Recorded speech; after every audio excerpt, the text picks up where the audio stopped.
दोस्तों, स्वागत है आपका हमारे चैनल आर.के. वर्मा में गंगाराम पटेल और बुलाकी राम नाई की 5 नई मजेदार कहानी। एक सोने के घाट, चांदी की मछलियों का रहस्य। दोस्तों, काशी यात्रा में गंगाराम पटेल और बुलाकी राम नाई एक नए नगर में पहुंचे और रात्रि विश्राम उसी नगर में किया।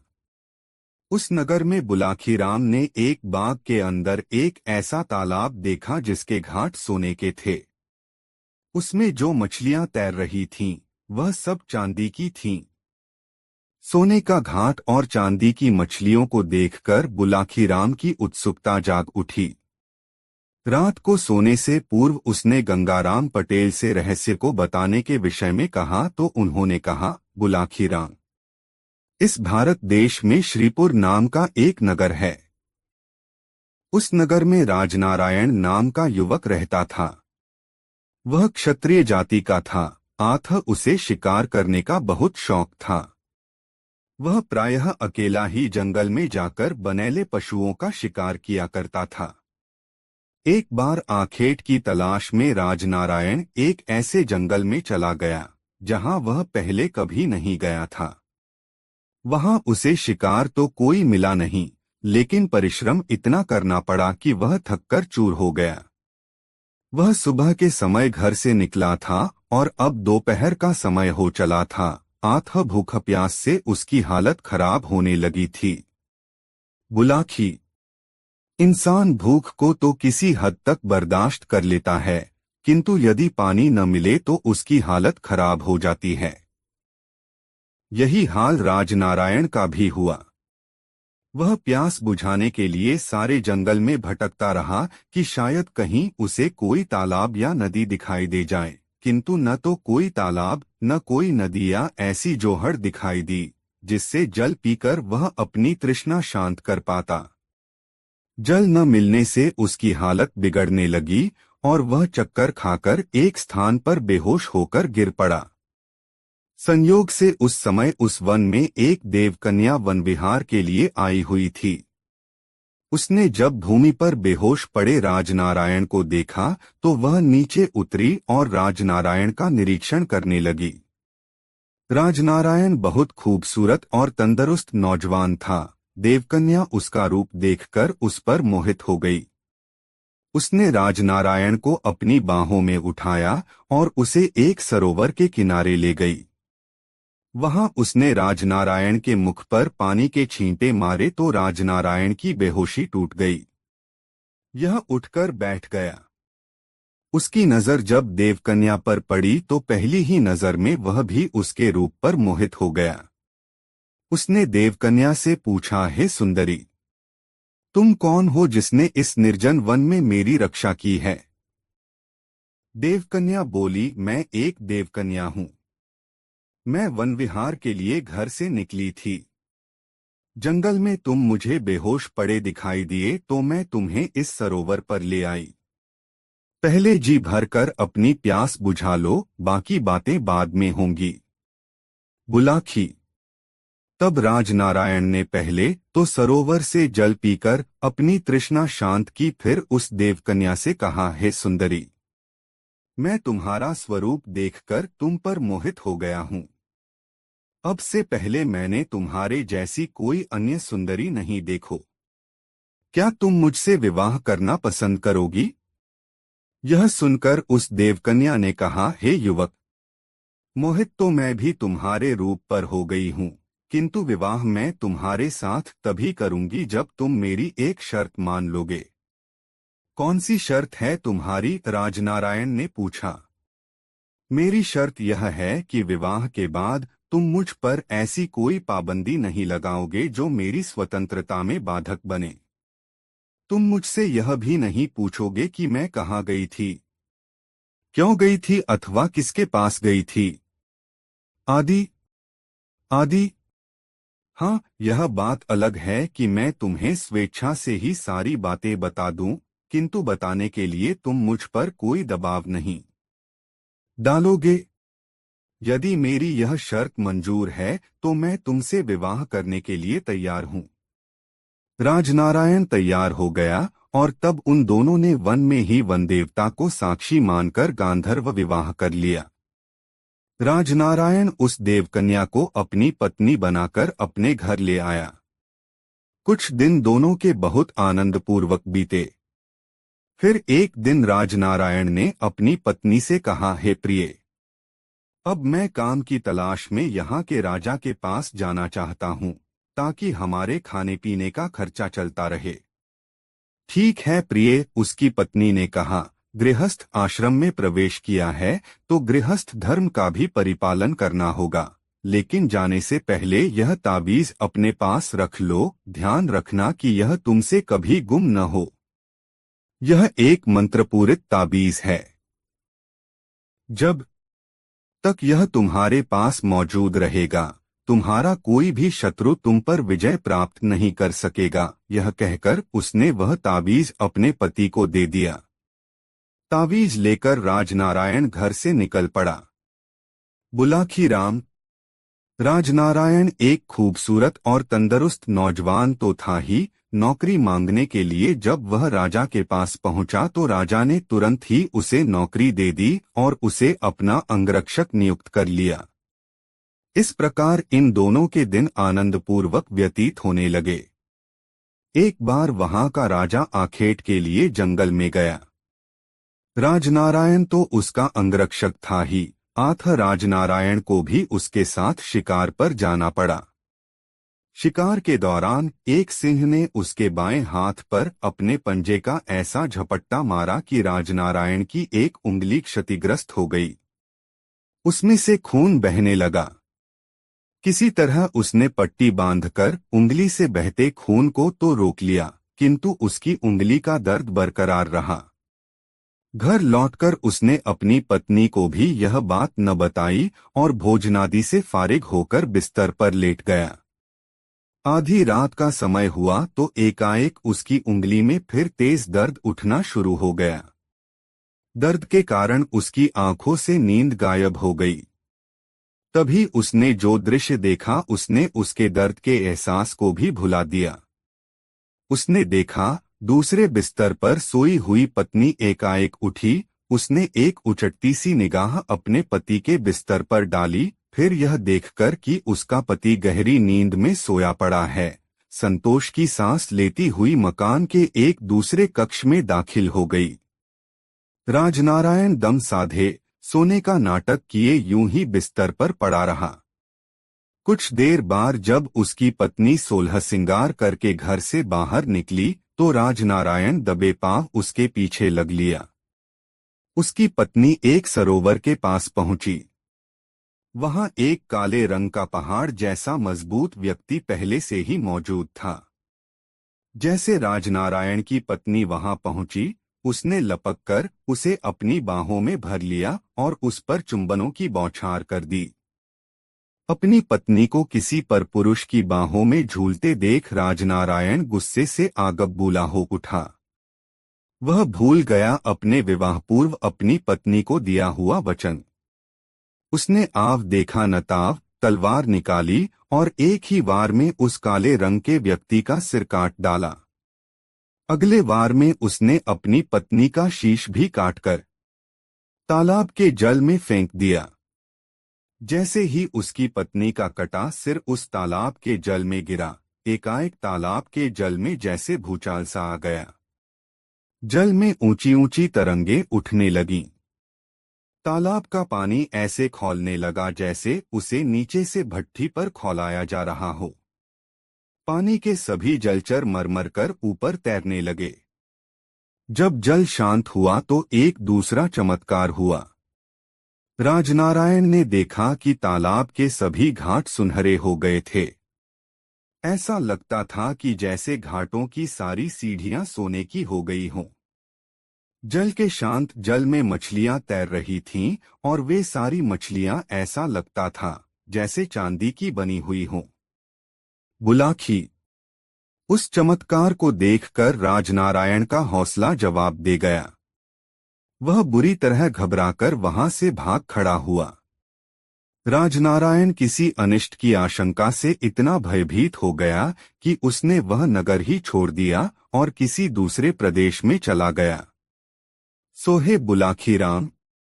उसी दिन से बाग में स्थित उस सरोवर के घाट सोने के और उसमें तैरती मछलियां चांदी के रंग की बन गई हैं।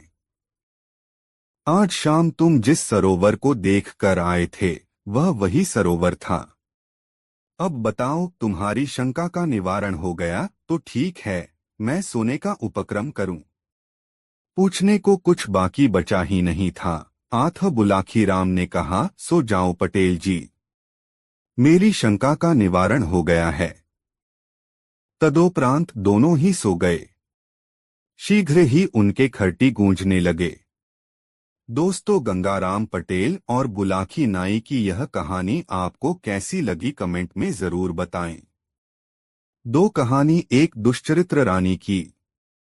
काशी यात्रा में दिन भर की यात्रा करते हुए गंगाराम पटेल और बुलाखीराम नाई हरिपुर नामक नगर में पहुंचे और रात्रि को वहीं विश्राम करने का निश्चय करके एक धर्मशाला में ठहर गए। रोज की तरह गंगाराम ने बुलाखीराम को पैसे देकर बाजार से खाने का सामान लाने भेजा तो लौटती बार बुलाखी फिर एक नई बात देख आया। उसने बाजार में देखा कि राजा के आदेश से एक भिखारी और एक सुंदर स्त्री को एक चबूतरे पर बने खंभे के साथ खड़ा करके उनके शरीर में कीलें ठोकी जा रही थीं। दोनों चीत्कार कर रहे थे। खून उनके शरीर से झरझर करता हुआ बह रहा था। बहुत से दर्शक उन्हें देख रहे थे, किंतु कोई भी व्यक्ति उन्हें बचाने के लिए आगे नहीं आ रहा था। बुलाखी यह दृश्य देखकर लौट आया। रात को जब वे दोनों भोजन आदि से निवृत्त हो गए तो बुलाखीराम ने वह दृश्य बताकर गंगाराम पटेल से उसके रहस्य को पूछा। गंगाराम पटेल ने तब उससे इस प्रकार कहा, बुलाखीराम, यहाँ से 100 कोस के फासले पर एक नगर है, कौशाम्बी। वहाँ राजा नरदत्त का शासन था। नरदत्त की रानी शालिनी राजा से नाराज रहती थी। उसका कहना था कि राजा उसकी बहुत उपेक्षा करता है, वह उसे उसके मायके नहीं जाने देता, नहीं वह उसकी इच्छाओं का कोई सम्मान करता है। बुलाखी रानी का यह आरोप सरासर गलत था।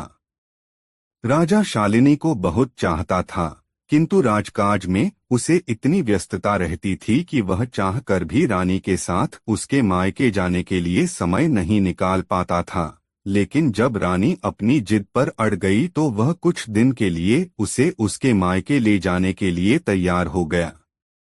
एक दिन वे दोनों अपने नगर से चल दिए। रास्ते में एक ऐसा जंगल मिला जहां पानी का कोई साधन नहीं था। 12 कोस आगे और 12 कोस पीछे पानी की एक बूंद नहीं मिलती थी। दैवयोग से खोज करने पर राजा को एक ऐसा कुआं दिखाई दे गया जो एक आम के वृक्ष के नीचे बना हुआ था। उस कुएं में पानी तो था, किंतु पानी बहुत गहराई पर था। राजा उसमें पानी देखकर प्रसन्न हो गया। उस कुएं के पास एक भिखारी बैठा हुआ अपना चिकारा, एक प्रकार का वाद्य यंत्र बजा रहा था। रानी को भोजन तैयार करने के लिए कहकर राजा नहाने के लिए चला गया। उधर भिखारी का गाना सुनकर रानी उसकी ओर आकर्षित हो गई। राजा नहा धोकर वापस लौटा। उसने खाना खाया और गहरी नींद सो गया। तब रानी उठकर उस भिखारी के पास पहुंची और उससे कहा, प्यारे, मुझे तुमसे प्यार हो गया है। मैं तुम्हारे साथ कहीं भी चलने के लिए तैयार हूं। मुझे अपने साथ ले चलो। मैं एक राजा की पत्नी को कैसे भगा के ले जा सकता हूं? उसे मालूम पड़ गया तो वह मेरी खाल खींचवा लेगा, भिखारी ने डरते हुए कहा। लेकिन रानी नहीं मानी। वह उसके पीछे ही पड़ गई। पीछा छुड़ाने की गरज से तब उस भिखारी ने रानी से कहा, ठीक है, मैं तुम्हें साथ ले चलने को तैयार हूं, किंतु मैं जैसा कहूंगा वैसा तुम्हें मानना होगा। रानी तैयार हो गई। भिखारी ने तब उससे कहा कि वह राजा को कुएं में धकेल दे। भिखारी का कहना मानकर रानी सोए हुए राजा के पास पहुंची। उसने राजा को झकझोरकर उठाया और उससे कहा, मुझे बहुत जोर से प्यास लग रही है। आप कुएं से मेरे पीने के लिए पानी ला दीजिए। आंखें मलता हुआ राजा उठा और रानी को साथ लेकर कुएं पर पहुंच गया। राजा ने जैसे पानी लेने के लिए रस्सी बाल्टी कुएं में लटकाई, रानी ने उसे जोर से धक्का दे दिया। राजा गुडुप गुडुप करता हुआ पानी में डूबने लगा। उसी समय रानी उस भिखारी के साथ वहां से भाग गई। भिखारी और रानी ने पेट पालने के लिए गांव-गांव जाकर नाचना गाना शुरू कर दिया। उधर राजा कुएं में डूबा नहीं था। वह एक पत्थर को पकड़कर अधर में लटका हुआ था। कई दिन ऐसे ही बीत गए।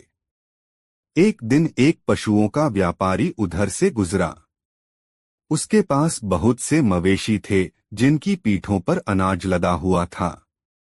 उसने कुएं से जल खींचने के लिए रस्सी बाल्टी लटकाई तो राजा ने उस रस्सी को पकड़ लिया। ऊपर से वह पशुओं का व्यापारी ताकत लगा रहा था, किंतु रस्सी उससे खींच ही नहीं रही थी।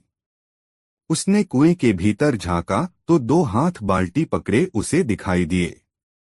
तब उसने अपने साथियों की मदद से राजा को बाहर निकाला। इतने दिन पानी में भूखा पड़ा रहने से राजा को न तो कुछ दिख ही रहा था और न वह कुछ सुन ही रहा था। उसका बोल भी नहीं निकल रहा था। उस पशुओं के व्यापारी ने 2 दिन तक राजा को धूप में रखा, उसकी सेवा की तो राजा ठीक हो गया। उसने उस पशुओं के व्यापारी को अपनी आपबीती सुनाई। पशुओं के व्यापारी ने उसे आश्वासन दिया कि वह राजा को उसके राज्य तक पहुंचाएगा, लेकिन राजा ने मना कर दिया। वह बोला, तुमने मेरे प्राण बचाए हैं, अब से यह जीवन तुम्हारे लिए है, मैं तुम्हारे साथ ही रहूंगा। तब से राजा भी उस पशु व्यापारी के साथ गांव-गांव, शहर-शहर भटकने लगा। एक दिन एक शहर में उसने मजमा जुटा देखा। उत्सुकतावश वह भी मजमा देखने पहुंच गया। वहां क्या देखता है कि उसकी रानी ठुमक ठुमक कर नाच रही है और वह भिखारी गीत गा रहा है। दर्शक उनकी ओर पैसे फेंक रहे हैं। रानी ने अपने पति को पहचान लिया था। उसे देखकर वह बेहद आतंकित हो उठी। वह सोचने लगी कि यह डूबने से बच कैसे गया। तभी वहां के राजा का बुलावा नाच देखने के लिए आ गया। अतः वह उस भिखारी के साथ अपना नाच पेश करने के लिए राज दरबार में चली गई। सारी रात नाच का कार्यक्रम चलता रहा। राजा बेहद खुश था। उसने कलाकारों से पूछा, बताओ, मैं तुम्हारे लिए क्या कर सकता हूँ? तुम जो भी मांगोगे वही मिलेगा। महाराज, दुहाई हो, बस कृपा बनी रहे। हमें रुपया पैसा कुछ नहीं चाहिए, रानी ने विनय की। हम बहुत प्रसन्न हुए। तुम सच्चे कलाकार लगते हो, पर तुम्हें कुछ तो मांगना ही होगा। हमारे दरबार से कोई खाली हाथ नहीं जा सकता, राजा बोला। तो महाराज, एक काम करें। आपके राज में एक पशुओं का व्यापारी आया हुआ है। उसके साथ एक नौकर भी है। आप उस नौकर को फांसी पर चढ़वा दें। राजा ने तत्काल अपने सिपाही भेजकर पशु व्यापारी के नौकर को पकड़ बुलाया। नौकर बहुत डरा हुआ था। पशु व्यापारी भी दरबार में आ गया। राजा ने उस नौकर को बताया कि वह फांसी पर चढ़ाया जाने वाला है। नौकर बने राजा ने तब हाथ जोड़कर राजा से निवेदन किया कि पहले उसकी कहानी सुन ली जाए। राजा मान गया। नौकर बने राजा ने तब अपनी दुष्चरित्र पत्नी की सारी कहानी राजा को सुना दी। राजा ने फिर उस पशु व्यापारी से भी पूछा। उसने भी बता दिया कि किस तरह उसने राजा को कुएं से निकाला था। सारी बातें जानकर राजा को बहुत गुस्सा आया। उसने आदेश दिया कि राजा नरदत्त को तो सम्मानपूर्वक उसके राज्य में पहुंचा दिया जाए और उसकी दुष्चरित्र पत्नी और उस भिखारी को खंभे से बांधकर उनके शरीर में कीलें ठोंक दी जाएं। सोहे बुलाखीराम, आज शाम तुम जो दृश्य देखकर आए थे वह वही दृश्य था। राजाज्ञा का पालन किया जा रहा था।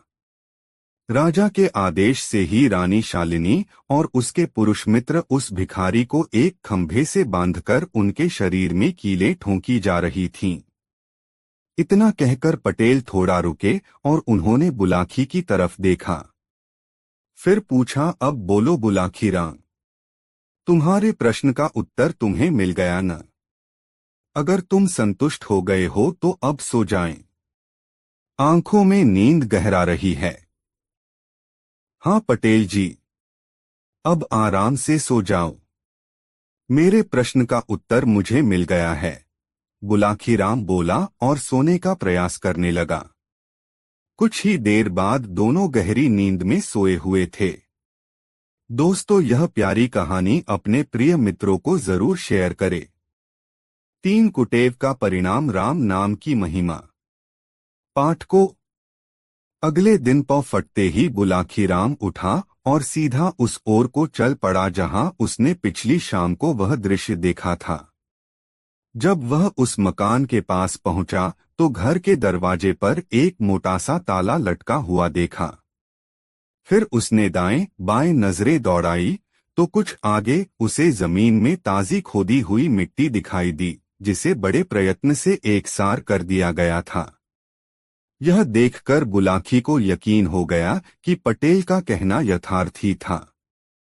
रात की किसी घड़ी में उस शापग्रस्त गाय का प्राणांत हो गया होगा और गृहस्वामी ने सम्मानपूर्वक उसे जमीन में दफन कर दिया है।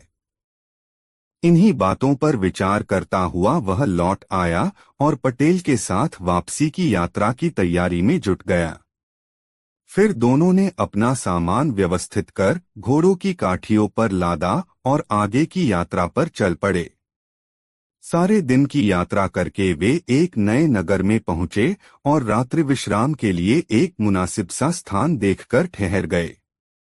रोजमर्रा के मुताबिक पटेल ने बुलाखी को पैसे देकर बाजार से अपने तथा घोड़ों के भोजन का सामान खरीदने के लिए भेजा।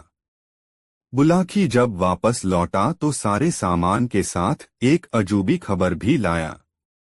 उसने रास्ते में देखा था कि एक स्थान पर कुछ लोग खड़े हुए हैं। वहां उसे एक ऐसा बूढ़ा व्यक्ति भी दिखाई दिया जो अर्धविक्षिप्त अवस्था में था। उस अर्धविक्षिप्त बूढ़े ने सबके सामने एक स्थान को गाय के गोबर से लीपा, फिर एक युवक को अपने पास बैठाकर उस स्थान पर लेट गया।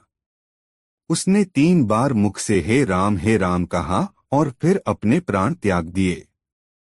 यह देखकर बुलाखीराम यह सोचकर वापस लौट पड़ा कि इस बात का रहस्य पटेल जी से पूछेगा कि वह वृद्ध कौन था और उसने इस प्रकार क्यों दम तोड़ दिया। रात को सोने से पूर्व बुलाखी ने वह रहस्यमयी बात पटेल को सुनाई और उस रहस्य पर से पर्दा उठाने को कहा तो पटेल बोले, बुलाखीराम सुन, यहाँ से कुछ दूर ताम्रलिप्ति नाम का एक नगर है। उस नगर में चंद्रसिंह नाम का एक क्षत्रिय रहता था।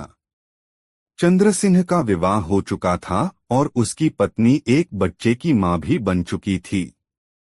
चंद्रसिंह का परिवार खूब संपन्न परिवार था, लेकिन कहते हैं न कि जब मनुष्य के दुर्दिन आते हैं तो उसकी बर्बादी की परिस्थितियां स्वयं ही बनने लगती हैं। कुछ दिनों बाद चंद्रसिंह को जुआ खेलने की लत लग गई।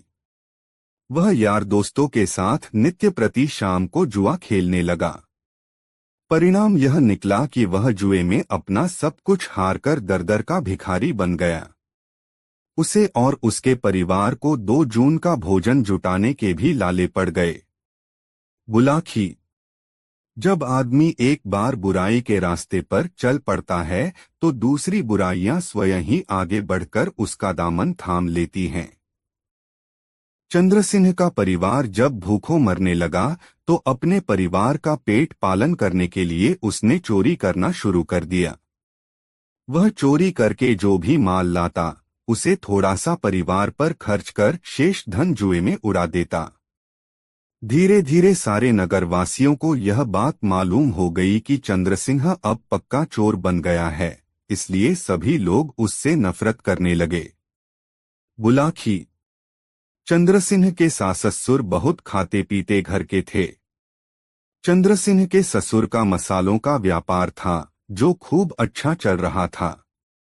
चंद्रसिंह की विपन्नता की बात जब उसके सास-ससुर को मालूम हुई तो उन्हें बहुत दुख पहुंचा। उनकी एक ही तो बेटी थी, पुत्र कोई था नहीं। एक दिन उन दोनों ने विचार किया। चंद्रसिंह का ससुर कहने लगा, ठकुरानी लाजवती की तरफ से तो बहुत चिंताजनक खबरें मिल रही हैं। न जाने मेरी बेटी लाजवती और नवासा किस हाल में होंगे। क्यों न कोई आदमी भेजकर कुछ दिन के लिए उन्हें यहाँ बुला लें। कुछ दिन के लिए क्यों, हमेशा के लिए ही बुला लो न। बेटा तो कोई है नहीं हमारा। जो कुछ हमारे पास है वह सब बेटी का ही तो है। फिर हमारे रहते वह अभावग्रस्त जीवन व्यतीत करे, यह तो हमारे लिए शर्म की बात होगी। दामाद ने बुरे कामों में फंसकर अपना जीवन बिगाड़ लिया तो इसमें हमारी बेटी का दोष क्या है।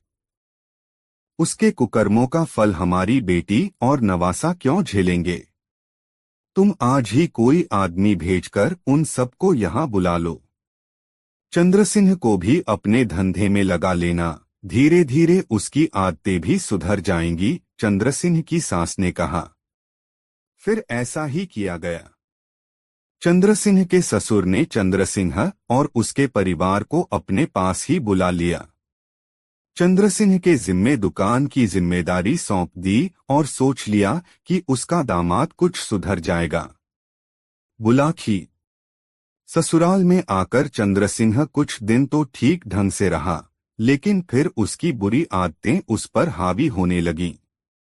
मौका देखकर वह बाहर जाने लगा और ऐसे लोगों की खोज करने लगा जो उसी की तरह जुए के शौकीन हों। कहावत है कि शक्कर खोरे को शक्कर और मूंजी को टक्कर। जिस आदमी को जैसे लोगों की चाहत होती है वह अपने जैसे लोग ढूंढ ही लेता है।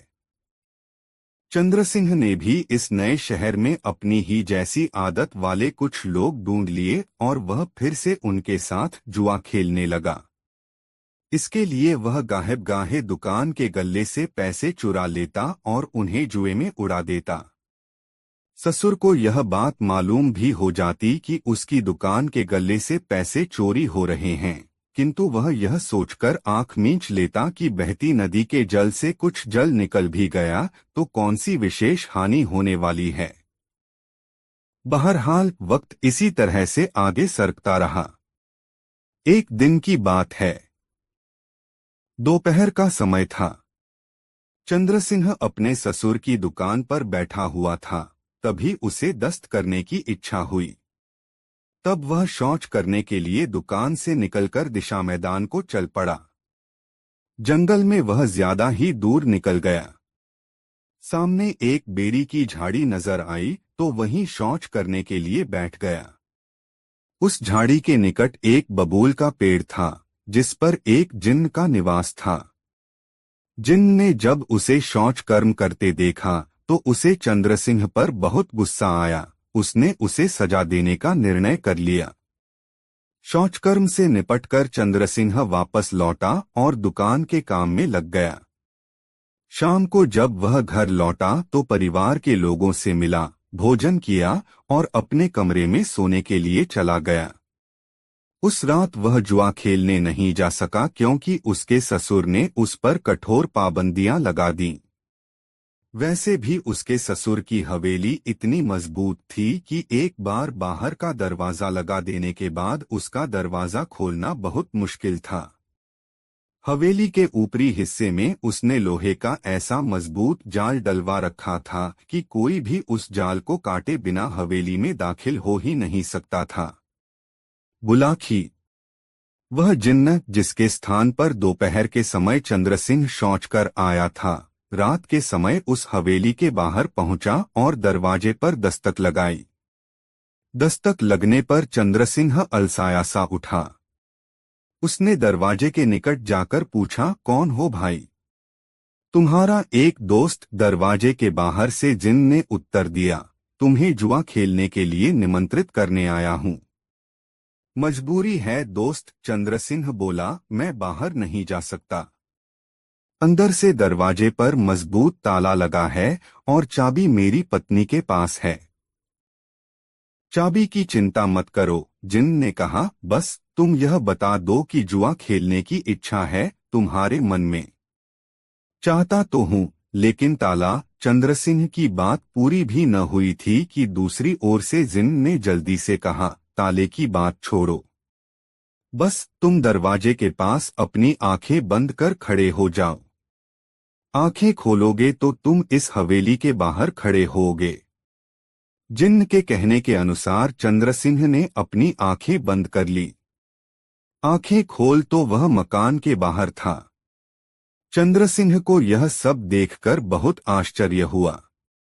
माम ने देखा तो वह भय से कांप उठा। एक नंगधंग जिन्न उसके सामने खड़ा था। घबराओ नहीं, उसे भयभीत देखकर जिन्न ने कहा, मुझे अपना दोस्त ही समझो। यह कहकर जिन्न ने उसका हाथ पकड़ा और अपने स्थान की ओर से चला। बुलाखी। जिन्न उसे लेकर उसी बेरी की झाड़ी के पास पहुंचा। उसने वहां पहुंचकर कोई संकेत किया तो एक स्थान पर जमीन फट गई और नीचे की ओर जाती सादियां नजर आने लगीं।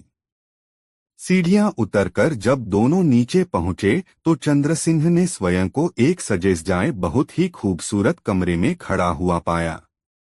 कमरे में पत्र का खूबसूरत पलंग बिछा हुआ था, जिस पर जुआ खेलने में उपयुक्त सारा सामान रखा हुआ था। सारी रात चंद्रसिंह और वह जिन्न जुआ खेलते रहे। सुबह मुर्गे ने बांग दी तो चंद्रसिंह सचेत हुआ। उसने जिन्न से कहा, मित्र, सुबह होने को है। मेरा कर पहुंचना बेहद जरूरी है। आथ किसी तरह से मुझे मेरे घर पहुंचाओ।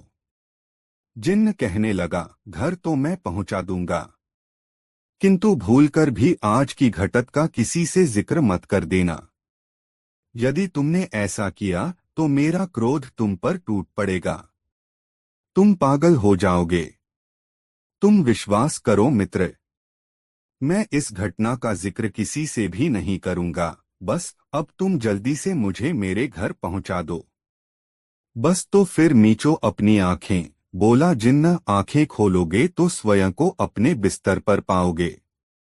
जिन्न के कहे अनुसार चंद्रसिंह ने अपनी आंखें बंद कर लीं। फिर जब उसने अपनी आंखें खोलीं तो वह अपने बिस्तर पर मौजूद था।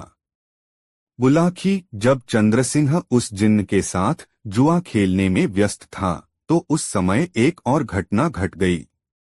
अर्धरात्रि के समय चंद्रसिंह की पत्नी उसके कमरे में यह देखने के लिए पहुंची कि उसका पति चैन से सोया हुआ है या नहीं। पर जब उसने उसका बिस्तर खाली देखा तो वह सन्न रह गई। दरवाजे की ताली उसके पास थी, फिर वह बाहर कैसे चला गया? उसने अपने पिता को जगाया और सारी बात बताई। सुनकर उसका पिता भी हतप्रभ रह गया। हवेली में कई कमरे थे।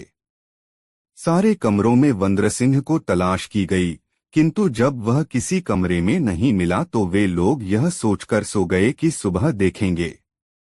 सुबह हुई। चंद्रसिंह की पत्नी फिर अपने पति के कमरे में पहुंची तो यह देखकर उसके आश्चर्य का ठिकाना न रहा कि उसका पति तो अपने बिस्तर पर पड़ा हुआ खराटे भर रहा था।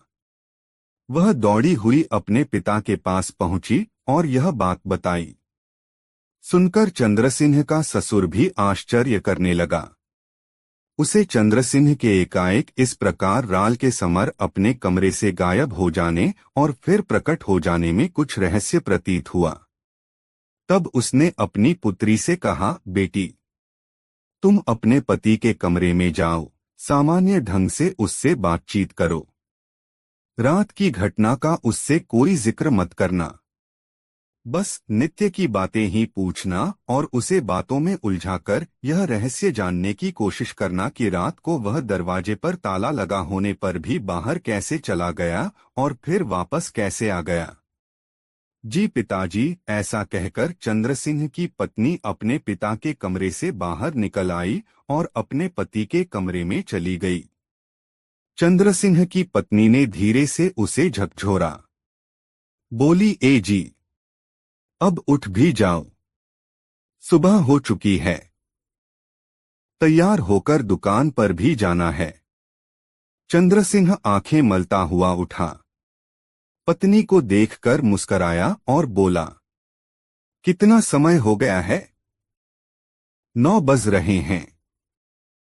बस अब फटाफट तैयार हो जाओ, मैं नाश्ता तैयार करती हूँ, कहकर वह रसोई घर में चली गई। थोड़ी ही देर बाद वह नाश्ते की थाली सजा लाई और चंद्र सिंह के आगे रख दी। चंद्र सिंह ने पहला ही ग्रास खाया था कि उसने अपना हाथ रोक दिया। पत्नी ने पूछा, क्या हुआ? नाश्ता अच्छा नहीं है क्या? नाश्ता तो ठीक ही है, चंद्र सिंह बोला, लेकिन उस भोजन के आगे बेकार सा लग रहा है जो मैंने रात को खाया था। रात कहीं बाहर चले गए थे आप? पत्नी ने पूछा। चंद्र सिंह जिन्न की चेतावनी भूल गया, जिसने रात की घटना को किसी से भी बताने से सख्ती से मना कर दिया था। उसने पत्नी से कह दिया, हाँ, गत रात अपने एक मित्र के घर चला गया था। वहां बहुत लजीज भोजन खाने को मिला था, मगर ताला तो बंद था। फिर आप बाहर कैसे चले गए? पत्नी ने एकाएक पूछ लिया। पत्नी के यह पूछने पर चंद्र सिंह हिचकिचा गया। उसने उसकी बात का कोई जवाब न देकर चुप्पी साध ली, लेकिन जब उसकी पत्नी बराबर आग्रह करती रही तो उसने जिन्न वाली बात बता दी। बस फिर क्या था, जिन्न के कोप का कहर उस पर टूट पड़ा। उसी समय से वह पागल हो गया। उसके सास ससुर ने उसका बहुत इलाज कराया, किंतु चंद्र सिंह किसी भी तरह से ठीक न हुआ। विक्षिप्तावस्था में वह 20 साल तक मारा फिरता रहा। उसे अपनी पत्नी और अपने उस बच्चे की भी कोई चिंता न रही, जो अब तक पूर्ण युवक बन चुका था। इन 20 सालों में कई घटनाएं हुईं। चंद्र सिंह के सास ससुर स्वर्ग सिधार गए। उसकी पत्नी भी उसकी विक्षिप्तावस्था का गम न सह सकी और एक दिन वह भी चल बसी। परिवार में रह गया सिर्फ उसका बेटा सूर्य कुमार। बुलाखी। भटकता भटकता एक दिन चंद्र सिंह इस नगर में आ पहुंचा। यहाँ उसका कोई दूर का रिश्तेदार रहता था, अतः वह उसके यहाँ पहुंच गया। उसने अपने उस रिश्तेदार से आग्रह किया कि किसी तरह वह उसके पुत्र को यहाँ बुलवा दे। उसके आग्रह पर उसके रिश्तेदार ने उसके पुत्र सूर्य कुमार को यहाँ बुलवा लिया। चंद्र सिंह को शायद अपनी मृत्यु का पूर्वाभास हो गया था, अतः उसने उस रिश्तेदार के मकान के सामने एक स्थान को अपने हाथों से गाय के गोबर से लीपा। फिर अपने पुत्र का हाथ लेकर उस लीपे हुए स्थान पर लेट गया। मुख से 3 बार हे राम कहा और अपने प्राण त्याग दिए। इतनी कहानी सुनाकर पटेल ने थोड़ी देर विराम लिया। फिर आगे बोले, सोहे बुलाखी राम, आज शाम तूने जो दृश्य देखा था वह उसी समय का था। अब बताओ, तुम्हारी जिज्ञासा शांत हो गई या नहीं? यदि तुम कोई और भी प्रश्न पूछना चाहते हो तो वह भी पूछ लो। चूंकि बुलाखीराम की जिज्ञासा समाप्त हो चुकी थी, अतः वह चुप ही रहा। तब दोनों ही अपने अपने बिस्तर पर लेट गए। कुछ ही देर में उन्हें निद्रा देवी ने अपनी आगोश में ले लिया। दोस्तों, यह कहानी आपको कैसी लगी कमेंट में जरूर बताएं। 4 अंतरात्मा की आवाज बहुत अच्छी कहानी। दोस्तों, काशी यात्रा के वापसी चरण में गंगाराम पटेल और बुलाखीराम नाई फिर एक नए नगर में पहुंचे और उस नगर में ही रात्रि को विश्राम किया। इस बार भी जब बुलाखीराम को खाने का सामान लाने के लिए बाजार भेजा गया तो वह एक नया दृश्य देख आया। रात्रि को भोजन से निवृत्त होकर दोनों अपनी अपनी चारपाई पर लेटे तो बुलाखीराम ने कहा, पटेल जी, आज मैंने बाजार में एक ऐसा नौजवान देखा जो बहुत ही सुंदर और खूब हृष्ट पुष्ट था, लेकिन उसकी हालत विक्षिप्तों जैसी हो रही थी। वह कुछ देर चलता, फिर रुक जाता, फिर अपने दोनों हाथ ऊपर उठाता और जोर से चिल्लाकर कहता, हाय अब मैं क्या करूं, हाय अब मैं क्या करूं। पटेल जी, उसकी विचित्र हरकतें देखकर मेरे मन में यह जानने के लिए कौतूहल हो रहा है कि वह नौजवान था कौन और वह किस लिए इस प्रकार प्रलाप कर रहा था। कृपा करके इसका रहस्य मुझे बताइए। बुलाखीराम की बात सुनकर गंगाराम पटेल ने कुछ क्षण के लिए अपनी आंखें बंद कर लीं। यूं लगा जैसे वह अतीत में चले गए हों। फिर आंखें खोलीं और कहा, बुलाखी, सुन उस अर्धविक्षिप्त नौजवान का रहस्य, लेकिन एक बात मैं फिर दोहराता हूं, कहानी के बीच बीच में हुंकारा जरूर भरते रहना। तूने हुंकारा बंद करा तो मैं कहानी को बीच में छोड़कर सो जाऊंगा। आप कहानी शुरू तो कीजिए पटेल जी। बुलाखी बोला, मैं सोऊंगा नहीं, कहानी के बीच बीच आप मेरा हुंकारा बराबर सुनते रहेंगे। बुलाखीराम, यह नगर जिसमें आज हम ठहरे हुए हैं, इस नगर का नाम है रतनगढ़। कुछ वर्ष पहले तक इस नगर में बालकृष्ण नाम का एक धनाढ्य व्यापारी रहता था। उस व्यापारी के यहाँ एक ही संतान थी। उसके इकलौते पुत्र का नाम था केवलराम। केवलराम की आयु जब मात्र 3 वर्ष की थी, तभी उसकी माता का देहांत हो गया। पिता बालकृष्ण ने उसे माता तथा पिता दोनों का प्यार देकर उसकी परवरिश की थी। अपनी पत्नी की मृत्यु के समय बालकृष्ण खूब जवान था। वह चाहता तो उस समय दूसरा विवाह भी कर सकता था, किंतु उसने यह सोचकर विवाह न किया कि पता नहीं उसकी नई पत्नी उसके बेटे के साथ कैसा व्यवहार करे। इस तरह उसने अपनी पूरी जवानी अपने बेटे की अच्छी परवरिश पर कुर्बान कर दी। बुलाखी, समय बड़ा बलवान है। उसका चक्र निरंतर चलता ही रहता है, कभी रुकने का नाम नहीं लेता। केवलराम भी समय के साथ बढ़ता गया। धीरे धीरे उसकी उम्र 19 वर्ष की हो गई। अब बालकृष्ण को उसके विवाह की चिंता सताने लगी।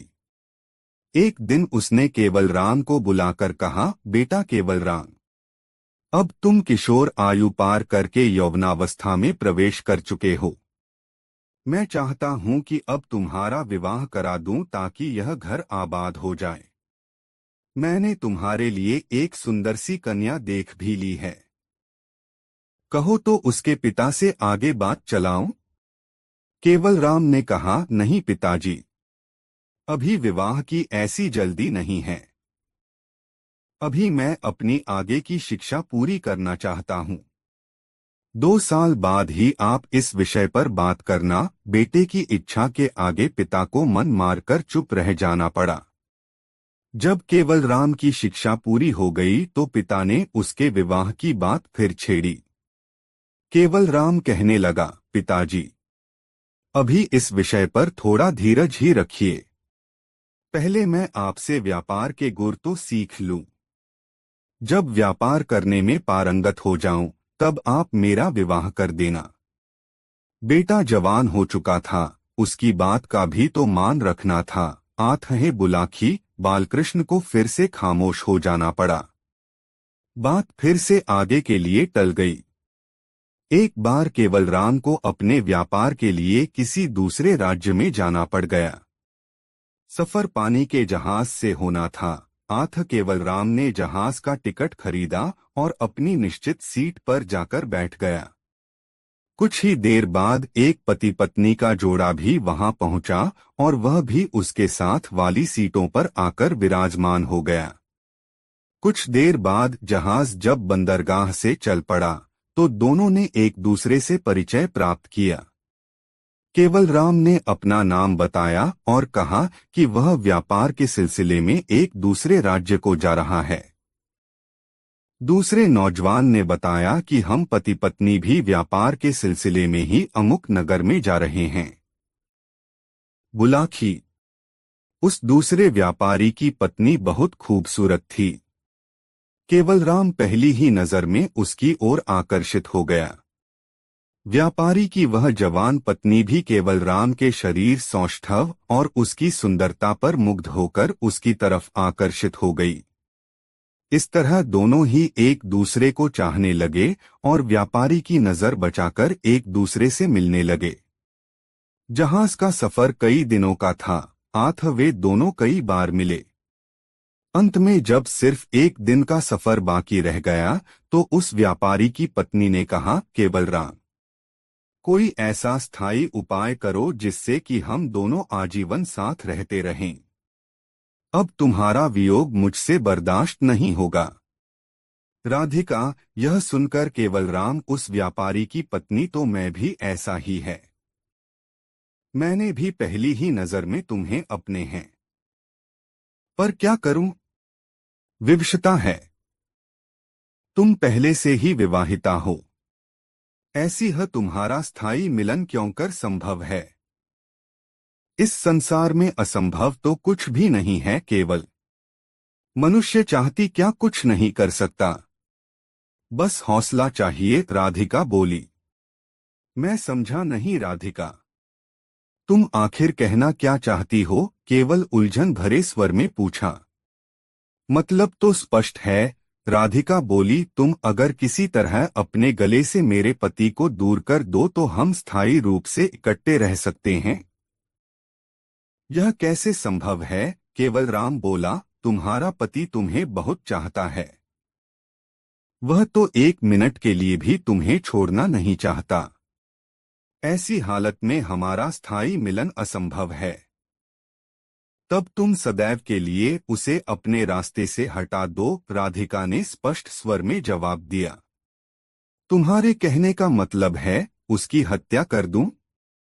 नहीं राधिका, तुम्हें पाने की खातिर मैं मानवहत्या जैसा घृणित कार्य कभी नहीं कर सकता। केवल राम ने कहा। अरे कैसी कायरों जैसी बातें करते हो? राधिका ने उसे उकसाया। प्रेसी को पाना भी चाहते हो और जोखिम उठाने से भी डरते हो।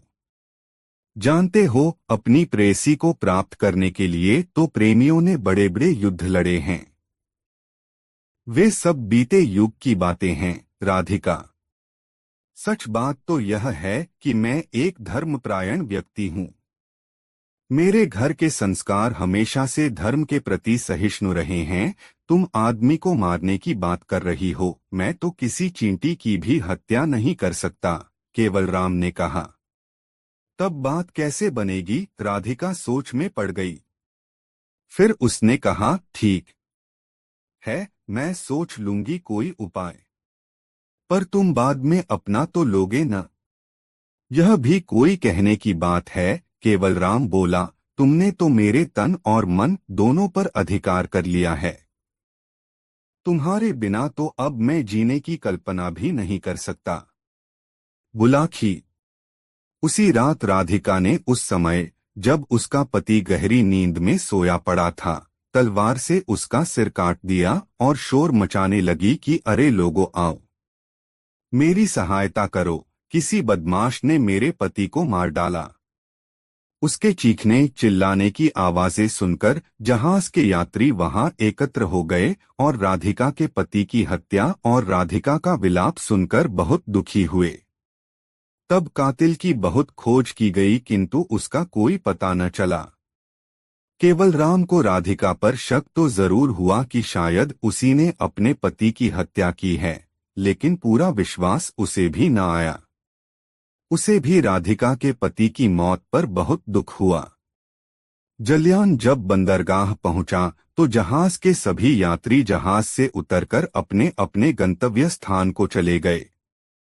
राधिका अपने सामान सहित केवल राम के साथ चल पड़ी। केवल राम जिस स्थान पर ठहरा था उससे कुछ दूर एक सराय में उसके ठहरने की व्यवस्था करा दी। राधिका ने जब उससे यह जिद की कि वह तो उसके साथ ही ठहरेगी तो केवलराम ने कहा, राधिका, कुछ दिन तुम यहीं ठहरो। हम साथ साथ ठहरे तो लोगों को यह संदेह हो जाएगा कि शायद तुम्हारे पति की हत्या कराने में मेरा ही हाथ है। मैंने ही तुम्हें पाने की खातिर शायद तुम्हारे पति का खून करा दिया है। अतः हमारा कुछ दिन अलग अलग रहना बेहद जरूरी है। बस तुम कुछ दिन और इंतजार कर लो। लौटती बार तुम्हें अपने साथ ही लेकर चलूंगा और अपने शहर में पहुंचते ही तुम्हारे साथ विवाह कर लूंगा। केवलराम की बात तर्कसंगत थी, अतः राधिका मान गई। दोनों अलग अलग स्थानों पर ठहर गए। बुलाखी। राधिका एक कामुक प्रवृत्ति की स्त्री थी। 3 दिन तो उसने किसी तरह केवलराम से अलग रहकर काट लिए, किंतु चौथे दिन वह रात के समय उसके कक्ष में आ धमकी।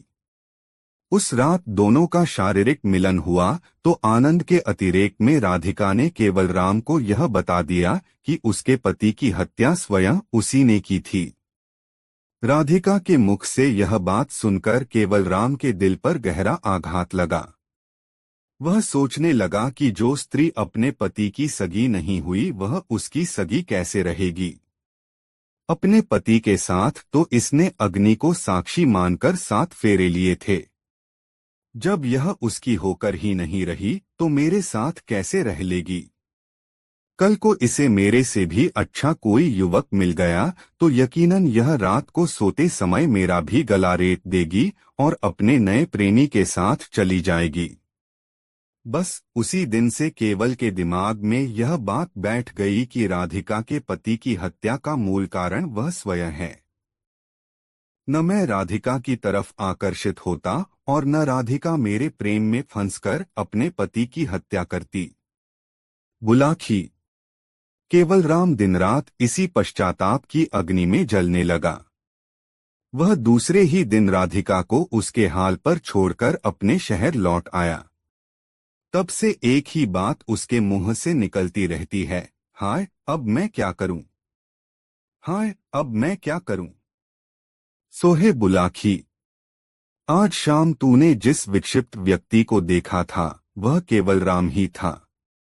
अपने शहर में आकर भी उसे चैन नहीं मिला है, उसकी आत्मा उसे बार बार धिक्कारती है। इसी कारण उसकी हालत विक्षिप्तों जैसी हो गई है। इतना कहकर पटेल ने कुछ क्षण के लिए विराम लिया, फिर बोले, उम्मीद है अब तेरी शंका का निवारण हो गया होगा। अतः अब स्वयं भी सो रहा और मुझे भी सोने दे। रात काफी बीत चुकी है। बुलाखीराम की शंका का निवारण हो चुका था, अतः वह चुप हो गया। चादर खींची और मुंह ढांप लिया। गंगाराम पटेल भी सो गए। अगले दिन की यात्रा की तैयारी भी सुबह उठकर उन्हें करनी थी। दोस्तों, कहानी अच्छी लगी हो तो वीडियो को एक लाइक जरूर करें। 5 सांप एक नागिन का सबसे ज्यादा अच्छी कहानी। दोस्तों, यदि आप किसी मकान के चबूतरे पर एक ऐसी स्त्री देखें जो रो रही हो और अपने समीप ही फन फैलाए खड़े एक काले नाग का शरीर प्यार से सहला रही हो तो आपको कैसा लगेगा? कमेंट में अपना अनुभव जरूर बताएं। दोस्तों, जाहिर है तब आप यह जानने को उत्सुक हो उठेंगे कि कौन है यह स्त्री जो रो रही है और प्यार से एक काले नाग का शरीर भी सहलाती जा रही है। बस यही दृश्य तो देखा था अपने बुलाखी भाई ने यात्रा के 7वें पड़ाव में। तो इसका रहस्य बुलाखीराम के साथ साथ आप भी जानिए। बयान कर रहे हैं गंगाराम पटेल। गंगाराम ने बताया, बुलाखीराम, इस नगर में साधुराम नाम का एक महाजन निवास करता था। साधुराम के घर में किसी चीज की कोई कमी नहीं थी, ईश्वर का दिया सब कुछ उसके पास था। बस कमी थी तो यह कि उसके यहाँ कोई संतान नहीं थी। वह रात दिन संतान की चिंता में घुटता रहता था। संतान प्राप्ति के लिए साधुराम ने अनेक उपाय किए।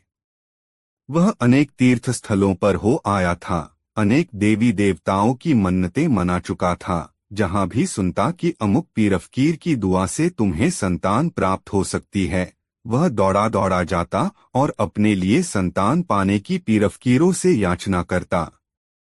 किंतु यह सब निष्फल साबित हुआ। जब वह हर तरफ से निराश हो गया तो एक दिन उसने एक कठोर निर्णय कर डाला। वह भगवान शिव के मंदिर में पहुंचा और शिवलिंग के सामने पालथी लगाकर बैठ गया। उसने निश्चय कर लिया था कि अब यहाँ से तभी हटूंगा जब तक भोले बाबा मुझे संतान प्राप्ति का आशीर्वाद नहीं दे देते। महाजन 4 दिन तक बिना खाए पिए उसी प्रकार बैठा भोले शंकर की आराधना करता रहा। बिना भोजन पानी लिए उसका शरीर कृशकाय हो गया। आंखें निस्तेज होने लगीं। चेहरा मुरझा गया। बुलाकी राम, उस मंदिर में एक काला नाग भी रहता था। उसने महाजन को इस प्रकार दुखी देखा तो उसे बहुत दुख पहुंचा। उसने सोचा कि यह व्यक्ति यदि इसी प्रकार 4-6 दिन और यहाँ बैठा रहा तो निश्चय ही इसके प्राण चले जाएंगे। अतः कोई ऐसा उपाय करना चाहिए जिससे कि यह जीवित भी रहे और इसकी मनोकामना भी पूरी हो जाए। ऐसा विचार कर उसने अपनी पत्नी नागिन से कहा, है नागिन, इस महाजन का दुख अब मुझसे देखा नहीं जाता। तू अगर आज्ञा दे तो मैं कुछ समय के लिए इस महाजन के यहाँ इसका पुत्र बनकर रह लूं। इससे इसका व्रत भी टूट जाएगा और कुछ समय के लिए ही सही इसे पुत्र प्राप्ति का सुख भी मिल जाएगा। यह सुनकर नागपत्नी बोली, हे स्वामी, यदि आप चले गए तो मैं अकेली रह जाऊंगी। आपके पीछे मैं आपके वियोग में तड़पती रहूंगी। सोचिए तब मेरी हालत कैसी हो जाएगी। आप परोपकार करने की बात सोच रहे हैं, लेकिन ऐसा करने से मेरा तो अनिष्ट ही हो जाएगा। फिर भी प्रिय नाग ने कहा, हमें इस व्यक्ति के लिए कुछ न कुछ तो करना ही पड़ेगा।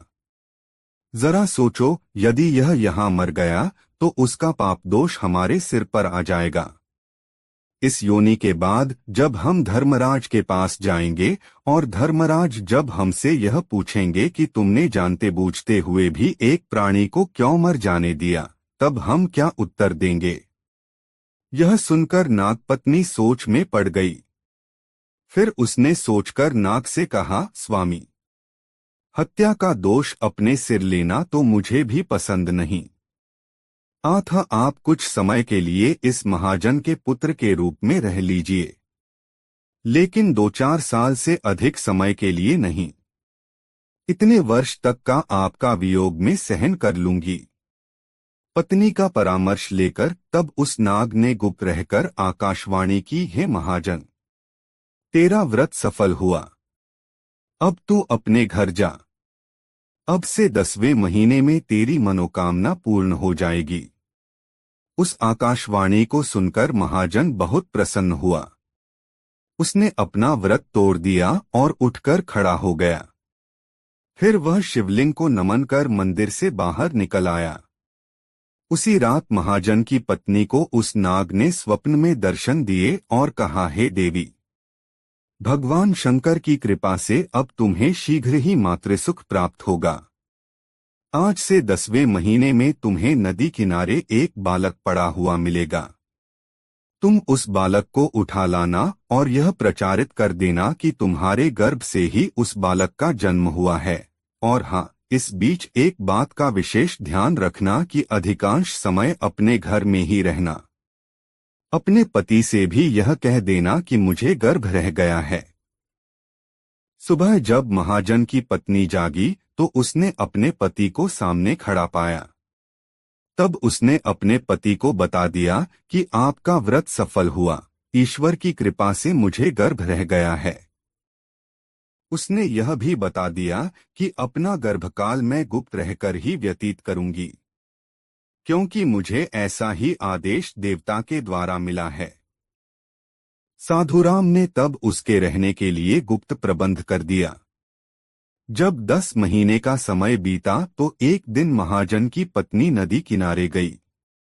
वहां उसे पत्तों के ऊपर लेटा हुआ एक नवजात शिशु दिखाई दिया। भोले का प्रसाद समझकर महाजन की पत्नी उस नवजात शिशु को घर ले आई। घर आकर उसने अपने पति से कह दिया कि आप पिता बन गए हैं। ईश्वर ने हमारी मनोकामना पूरी कर दी। महाजन को यह जानकर बड़ी प्रसन्नता हुई। उसने खुले हाथों से गरीबों को दान दिया। भूखे लोगों को अपने हाथों से भोजन कराया। माता पिता ने बालक का नाम रखा नागदत्त। बुलाखी राम। तब से वह नाग जो बालक बनकर प्रकट हुआ था, उस महाजन के यहाँ परवरिश पाने लगा। धीरे धीरे उसकी आयु 3 वर्ष की हो गई। जब 3 वर्ष व्यतीत हो गए तो नागपत्नी की बेचैनी बढ़ने लगी।